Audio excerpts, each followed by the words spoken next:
you really, it goes for the stage fright thing too, right? To circle back to that, like, it does you a disservice to kind of focus on the number of people that are there on both ends, right? Like, number one, on the hundreds of thousands end, it's just going to make you more nervous.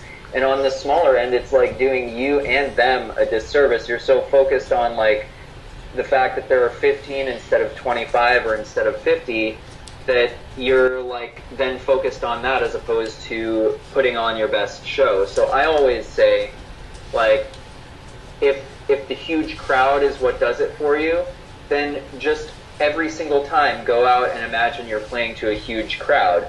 And if the big crowd is what freaks you out, then just imagine that you're, like, telling it to your parents in your living room or something. You know what I mean? You just, like, get out of the mindset where you're so focused on, like, the number of people that are in the room, and just kind of focus on what's going to make you give the best performance. That's the way I always look at it. Because regardless, if there's 5 people there or 15, each of those people came out to see you. They deserve just as good of a show as if 1,500 were there. You know what I mean? Yeah, definitely. And going on with that number of people idea, how did you first, like, realize that you were, like, a hit with people, like, and how did you feel about that? Like, when it first hit you, like, wow, I'm actually, like, big kind of idea? I mean, to be honest, I don't even really think about us like that now. So, I mean, it's flattering that you're saying that. It means that, you know, somewhere out there's a perception that we're, you know, that we're growing and notable and all that. But, like, I don't know. And I look back on the 4 years that we've since the first song popped into my head and I started this project in my apartment, and I can see how far we've come. But I think for me there always needs to be something to reach for next. And the minute you're like, okay, it's done, I'm a hit, like, you don't have that next thing to reach for. So I always call it, like, living with a comfortable level of, you know, non-satisfaction, if that makes sense. You know, like, and that's kind of what keeps you pushing forward and reaching for the next thing. I definitely understand what you mean by that. Like, where we're sitting right now, we look at you guys and we're like, this is where we'd like to be one day. Especially for me as a performer too. I always want to be like where y'all guys at, making music, making money off it, enjoying making music too. So I look at Ship as a Sail as a big goal of mine. It's like to be where y'all at and be happy doing it too and everything. Yeah, well, thank you, man. That's a huge compliment. I mean, but I don't know. I also think, you know, everybody's path is different, and comparisons are dangerous. You know, like I can't really say that I want to, you know, be where U2 is at, because they formed in a completely different time when music consumption was completely different, and they live as a different generation in this moment right now. So my path is clearly going to be different than, like, that of Edge or Bono. So it's a little bit dangerous to do the comparison game, because you're never going to be quite the same, you know? Like, and that's cool. That's like the beauty of it is to find your own path and find your own definition of success. Yeah, I definitely know what you're talking about, because when you do that comparison game, that's also get dangerous, because you always want to be better than that person that you're comparing to. Like, I don't want to be the next Howard Stern. I want to be better than Howard Stern, you know what I mean? Like, we should always aim higher than what they're comparing us to, and set that as our goal, to aim high than that. You know what I mean? I probably just butchered what I said, but hopefully that makes sense. No, it makes sense. I prefer to look at it as just like, be my best self and do like create my best art every time, you know?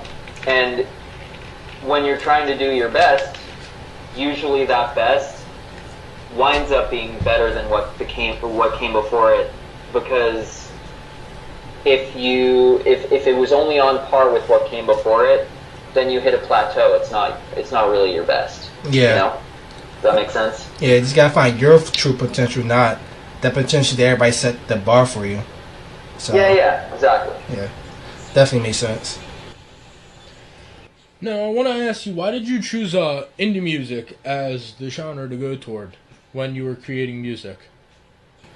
Well, I mean, like, I've been in all sorts of other bands as well. I've played in, you know, back in the day, I used to be really into, like, grunge and, like, you know, the heavier, crustier side of alternative rock when I was first starting out in bands. I've played in funk bands over the years. I did jazz band. I've sung in choirs. And the project that I was in right before this was a hip-hop rock band. It was like kind of a fusion project. And, you know, I have a really, really wide taste in music. And I try to let that inform like the production around that goes into Ships. At the same time, like these songs just wrote themselves the way they wrote themselves, right? So, and I feel like we do have a pretty wide range of genre references that go into it. Like obviously, like yeah, we're indie alternative, and we kind of lean towards pop.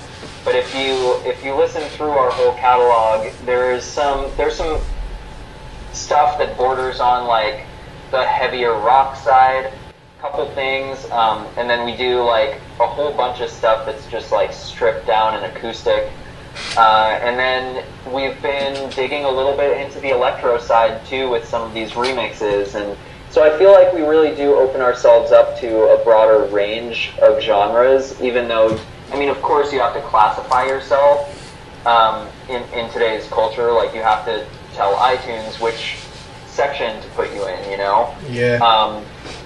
But so we call ourselves indie alternative, but I try to keep an open. I try to keep it pretty open, I guess is what I'm saying. Like if something needs to come out, then it needs to come out. I get what you're saying, because on this radio we don't play just one type of music. We play like every type, and we try to keep open for viewers and whoever wants to listen in, or just whoever just want to hop on our YouTube and just want to listen to music like that. We always keep it open for everyone. You just gotta keep a mind wide open, and you don't know what you're gonna like or what you're gonna experience. So I get that. Exactly right. Yeah, I definitely understand what you're saying. All right. Out of all the songs you've made so far, I'm going to include Ship Has Sailed, also any band that you've done before. What's the favorite song you've ever done, like performed and created? I mean, so I'm not a huge fan of picking favorites. It's kind of like asking a parent to pick their favorite kid. But what I will say is that, you know, my favorites vary. So I'll have one favorite one week, and then I'll have a different favorite the other week. And, you know, if we're on tour, the favorites are different. It's like how they feel live. If we're in the studio, it's a completely different thing because you're producing and it's, you know. So I don't know. I'm really proud of everything that we've done as Ships Have Sailed. And I would say this week, my favorite is probably the low mix of Up that we just released on our Mixed Up EP. And more because, you know, as we were talking before, the moments that led up to the creation of the original track, Up, which is so upbeat and boisterous, this track, like the low mix, my goal with that was to really, really embrace that moment itself that created the song. And so it's really mellow and melancholy, and you can almost like feel the pain in the vocal. And so that one right now is my favorite. And And, you know, next week that'll probably change. I'd love to hear the lower mix of it, to be honest. Yeah. Can we get that up? I might have to use that computer, to be honest. Yeah, if you guys have Spotify, you can pull it right up. I'll be able to get it. Alright, try it. Okay. So, yeah, because I'd definitely love to hear that song, love to hear that mix. Because, we do would you mind if we did, on our YouTube page, sometimes we'll do a music review. We'll play one song and then play a different version of the song, and talk about our views on that song. Would you mind if we did that with Op? Yeah, I'm totally cool doing that. Alright, thank you. Oh, thanks. That actually be great, too. Did you have more questions? Or? I got one more question, actually. Alright, so, normally, how long does it take you guys to create a song from beginning to, like, the very end step? And, like, what's your process? Well, the process kind of varies every single time. But essentially, it's like you write the song, and then you kind of figure out what the song needs for production, and you start working on that. It's kind of just sketching it out. And it's called pre-production. Once you have that kind of mapped out, you go into the studio and you like do it for real, like with real drums and whatnot. And then after that, you have to like comp everything and make sure you have the best edit for everything.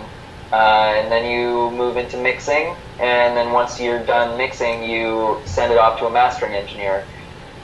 And I would say, like, for Up, the idea started in, like, early September, I think it was, of 2016, and we released the track in February, so that's what, like, it's about 6 months. I never actually like realized how long it took to produce just one song. Oh, it takes a while. No, I know it Yeah. takes a while. Just I never realized like that's 6 months to produce something. Yeah, Like it's that's your heart and soul into something right there. Because you're putting your soul out. Like, I can't speak for them, but as a musician myself, you putting your heart and your soul in that song for people to hear. So you also want the song perfect, and also you want the song to reflect you or everything. So that's why it's probably take long. It'll probably take long for a lot more people too.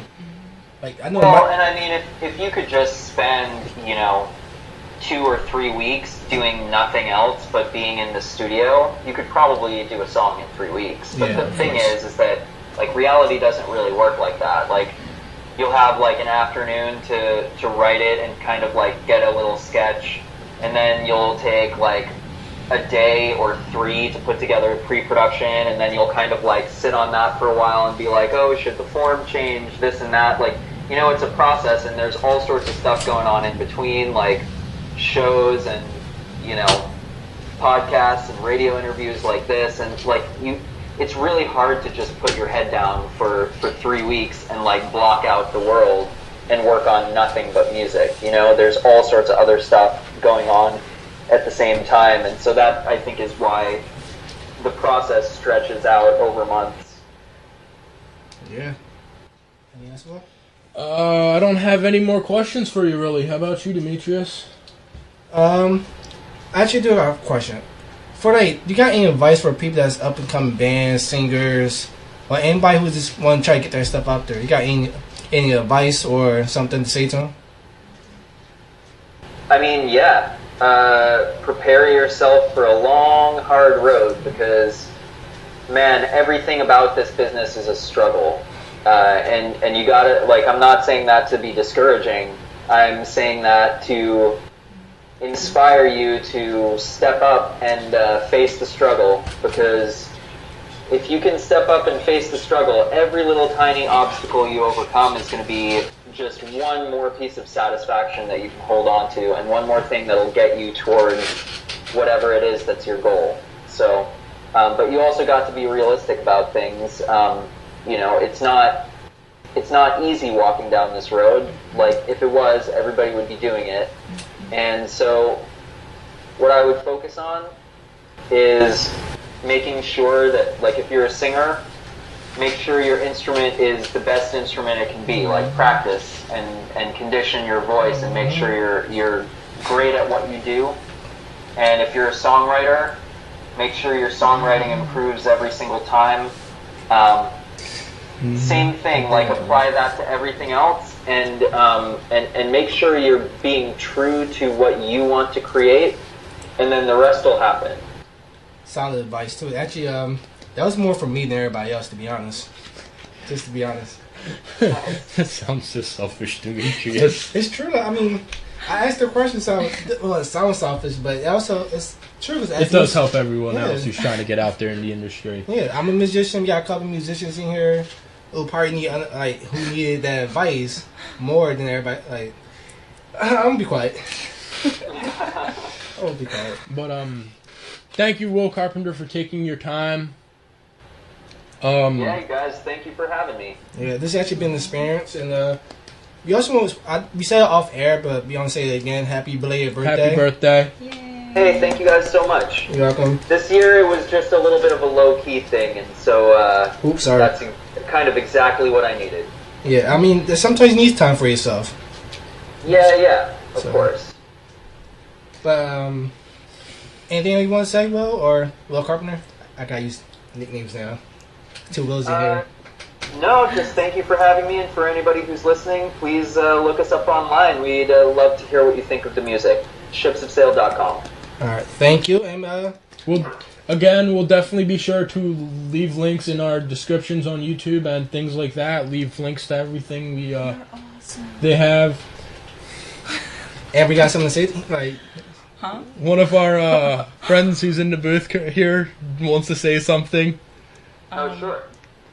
I just want to say that I really much enjoy your music, and I love the direction you guys are going, and I'm a big fan. Oh, thank you so much. You're welcome. What's your name? My name is Amber.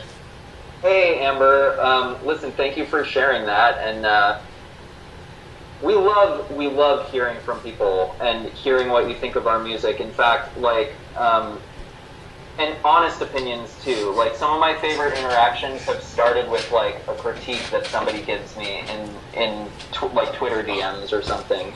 And obviously we love that people love our music, but we also like just the fact that people take the time to engage with us and tell them what they think. I think that's really valuable, and so thank you. Thank you for chiming in and saying hey. Thank you. Actually, I do have one more question that I just thought of too.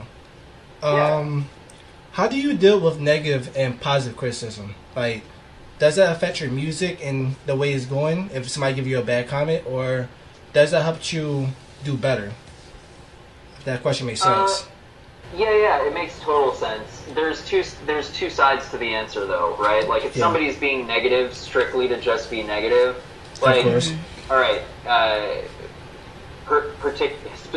specific example from the other day. Like I said, we just released a new EP called Mixed Up, and there's no original version of anything on that EP. It's all reimaginations of our single Up, hence Mixed Up. I like so with that type of thing, sometimes people love it, and then other times people are like, ugh, why would you do that? Yeah. But, my mom always taught me, like, if you don't have anything nice to say, like, don't say anything. Yeah. There's literally some dude who, like, got on our Twitter feed, like, the announcement tweet that we did, which is, like, obviously, like, that's your main promo vehicle for the EP, so it's a pretty vocal place to say anything. Gets on there, and he's like, I don't like to say anything bad about music, but this is just mediocre. Nothing special here. So, like, you have to take something like that, and I personally just ignore those, to be honest, because it's not even a critique. It's an opinion, which everybody's entitled to, right? Of course. But, like, if it's just your opinion and you're not going to offer constructive criticism, like, I'm not going to take the time to respond to that, because responding to that is just buying into your cyclone of negativity that you're trying to spin, and I don't have time for that. However, so on the other side of the coin, our very first EP was called Someday. And it was 6 songs that just kind of like they popped into existence, and my production chops weren't as great as they are today, back then, to say the least. So I really struggled with getting things to sound the way I wanted them to sound. And I kind of thought that the EP had a cool sequence, but one of the reviews that we got on that EP was like, yeah, there's some really great stuff, but like it kept shifting around so drastically that I kind of never knew where it was turning. Like, this is the journalist talking, right? Yeah. And at the very end of the review, they're like, in a word, disorganized. So it was probably the most negative review we got for that EP. And in that case, you know, you have to think about where they're coming from and be like, okay, is there validity to this, right? And, you know, I was able to see that, like, yeah, they had a point. Like, for me, where I kind of like, I really like ebbs and flows, I took a step back and I was like, okay, but I can see how they're too extreme. And so when I was sequencing our record Mood Swings, which actually kind of wrote itself from back to front, interestingly enough, I really put a lot of thought into, like, okay, is this sequence, like, does it flow really smoothly? And when there was a point where I would have one track going into another track, and I was like, okay, that's a little bit harsh, I would figure out a way to make a transition track in between those two to bridge it over. And I had no feedback on that album whatsoever about the sequence. Everybody was like, flows perfectly front to back, and it's, I guess my point being, yeah, man, if somebody's going to give you constructive negative criticism, absolutely put your ego aside, try to see where they're coming from, and see if there's room for improvement there. Absolutely. It's only going to make you better. Yeah, true, because nobody's really perfect, and our goal is to be perfect, but nobody's perfect, and we have to, like you said, put our egos aside, try to improve ourselves, and try to make everything we do is good, but it's never going to be good, because, like I said, we're not perfect. There's going to be some flaws.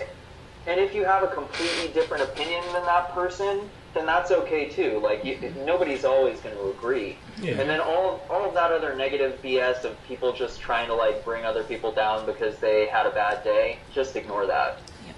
It's the best way to go through life. True that. All right, but with that being said, we really do got to end it here. I believe it's time for the next person to get on his show soon. Yeah. Today's Thursday, right? Yeah. The next show will be Everything Goes with Jackson Neal. Stay tuned for that. And Will Carpenter, again, thank you very much. Thank you guys so much for having me. When we do the music review, we'll be sure to send it to you directly. Yeah, please do. Especially this one. This whole interview will be on our YouTube too as a podcast. I will definitely send that link to you. I'll send you everything we do. Everything we do with you, I'm just gonna send it to you. So sounds perfect. Thank you very much, and have a good night. Yeah. Keep doing what you're doing. We Thank definitely, you guys. You do the same. Definitely stay in touch. I would love to have you back on soon, if it's possible. All right, guys. All right. Thanks again for the opportunity. All right. Thank you. Happy birthday. And happy birthday, and goodbye. All right. See you. Peace.